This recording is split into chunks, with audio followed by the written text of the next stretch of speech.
ලැජ්ජ නැති වැඩ කරලා හැංගිලා ගියාම ඔක්කොම හරි.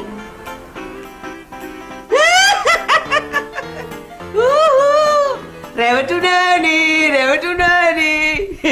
මට ඕනෝනේ ඔයගලන්ට කොලොප්පමක් කරන්න. මොකද ඔයගොල්ලෝ හැම තිස්සෙම ඉන්නේ ඇඬු කඳුලෙන්නේ. මට ඕනෝනේ ඔයගලගේ හිනස්සන්න.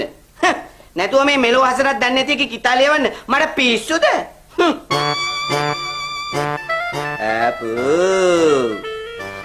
බැල් මේ කැත විතරක්. සුදේශ් දාලා ගියේ මොකද කියලා හිතාගන්න පුළුවන් මට.